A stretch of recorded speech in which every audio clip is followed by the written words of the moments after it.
Assalamualaikum warahmatullahi wabarakatuh. Kami dari kelompok 2 Manajemen Pemasaran akan menjelaskan tentang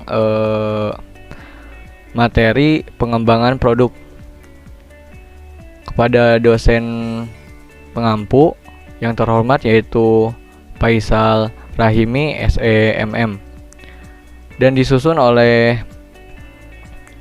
anggota yang beranggotakan Denny Kusuma, Dendi Tian Ramadan, Elsa Triana, Lucy Aulia Hasnah, Mira, Putri Rahayu, Zaza Ainunisa. Nah, untuk yang selanjutnya yaitu materi akan disampaikan oleh teman-teman saya ya. Langsung saja kepada teman-teman saya untuk menjelaskan materi tentang pengembangan produk. Pengertian pengembangan produk menurut Philip Kotler dan Kevin Lane Keller, pengembangan produk adalah strategi untuk pertumbuhan dengan menawarkan produk baru yang dimodifikasi ke segmen pasar dengan sekarang, mengembangkan konsep produk fisik untuk meyakinkan bahwa gagasan-gagasan produk dapat diubah menjadi produk yang dapat diwujudkan. Yang kedua, menurut Henry Shimamura, pengembangan produk adalah proses pencarian gagasan untuk barang dan jasa baru dapat mengonversikannya ke dalam tambahan lini produk yang berhasil secara komersial.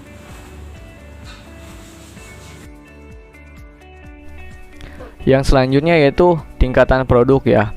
Yang pertama di sini ada core benefit. Apa sih core benefit itu?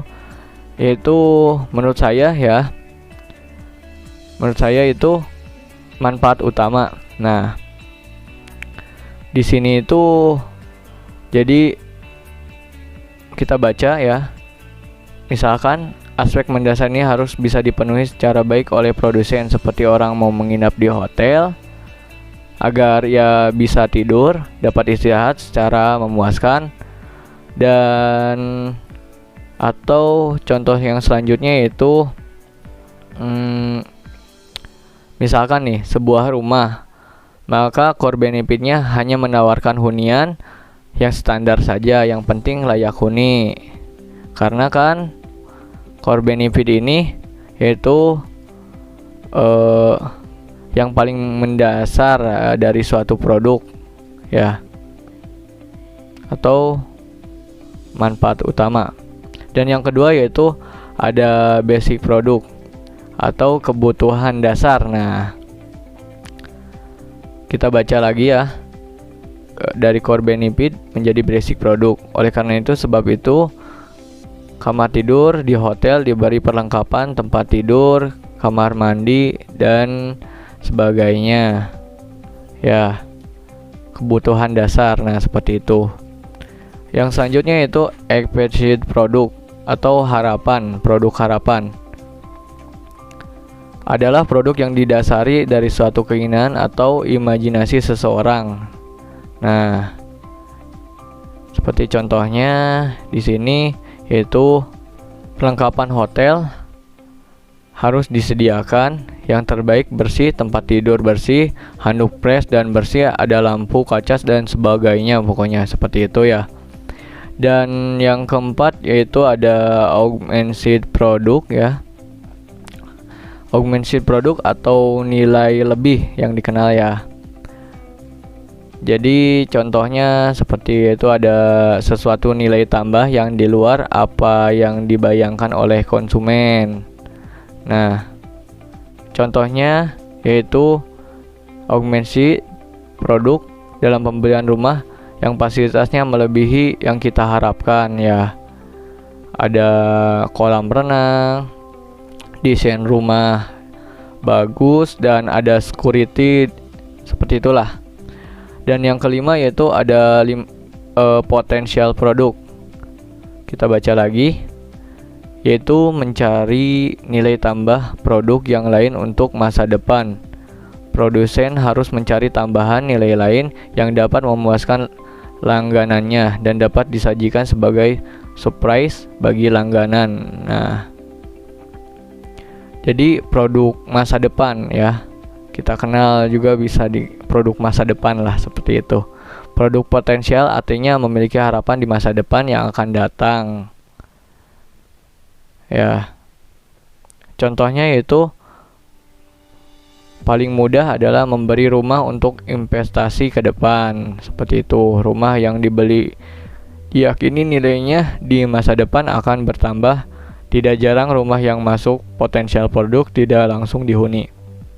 Nah, seperti itu tingkatan produk ya.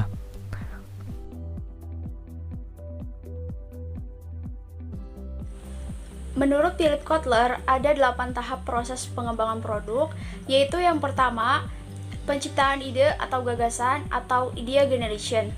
Penciptaan ide ini dapat muncul dari berbagai cara, misalnya dari pelanggan, pegawai, pemilik perusahaan, dan ilmuwan.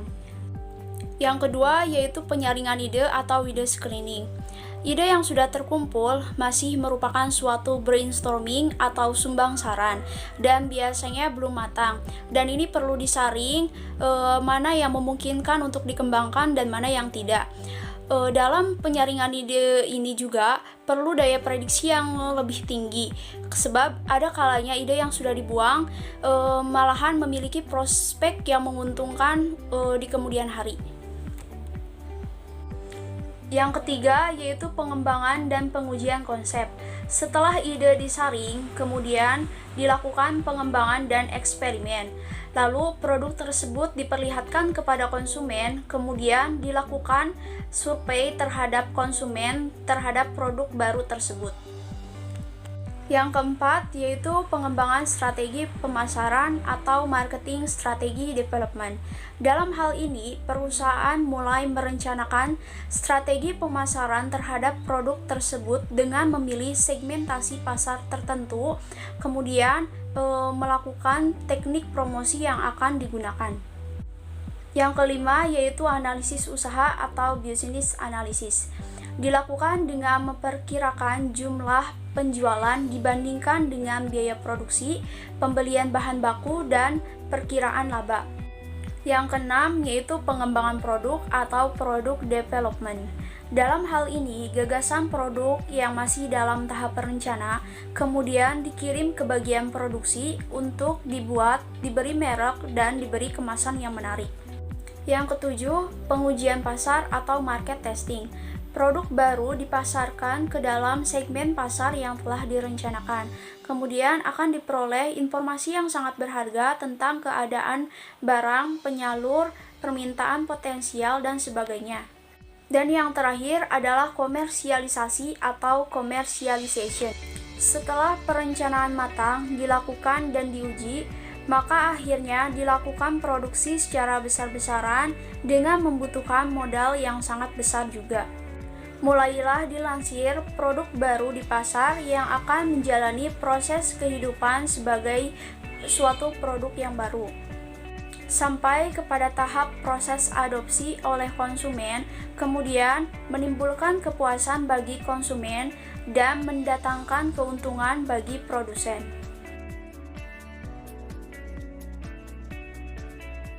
Assalamualaikum warahmatullahi wabarakatuh. Nama saya Dani Kusuma dari Manajemen 3F. Di sini saya akan menjelaskan faktor-faktor yang mendorong perusahaan melakukan pengembangan produk. Menurut William J. Stanton, faktor-faktor yang mendorong perusahaan melakukan pengembangan produk ada 6. Yang pertama adalah perkembangan teknologi. Beriringan dengan zaman yang begitu maju, teknologi juga berjalan mendampingi menuju kemajuan, dan sekarang teknologi sudah sangat canggih ya. Perusahaan menjadikan teknologi canggih ini sebagai peluang untuk menyempurnakan produknya. Mungkin tadinya ada produk yang tidak bisa diciptakan atau tidak bisa dibuat gitu, karena alasan teknologi yang kurang atau kurang canggih. Yang kedua ada perubahan selera konsumen. Perubahan ini dipengaruhi oleh tingkat pendapatan, tingkat perkembangan penduduk, tingkat pendidikan, serta kesetiaan konsumen terhadap produk yang bersangkutan. Yang ketiga ada faktor persaingan. Adanya faktor persaingan yang kuat dari perusahaan yang sejenis akan membuat perusahaan mengembangkan produknya agar semakin bagus dari yang lain, atau bisa juga menjadi beda dari yang lain, dengan harapan bahwa yang paling laku atau yang paling disukai konsumen adalah produknya sendiri. Yang keempat adanya kapasitas produk berlebihan. Dengan meningkatkan kapasitas mesin-mesin yang dimiliki perusahaan, maka perusahaan berusaha menggunakan kelebihan kapasitas tersebut dengan jalan memproduksi perusahaan. Terus yang kelima ada siklus hidup yang kelima ada siklus hidup produk yang pendek. Siklus hidup produk yang pendek mendorong perusahaan untuk terus mengembangkan produknya, sehingga konsumen tidak bosan dengan produk-produk yang diproduksi perusahaan. Yang keenam adanya keinginan untuk meningkatkan laba. Perusahaan mempunyai keinginan untuk memperkuat posisi produknya di pasar, serta untuk memperluas pasarnya. Jadi sekian yang dapat saya. Materi selanjutnya yaitu faktor-faktor yang menghambat perusahaan melakukan pengembangan produk, yang terdiri dari 7 faktor, di antaranya yaitu A. Kekurangan gagasan mengenai produk baru yang penting di bidang tertentu. B. Pasar yang terbagi-bagi.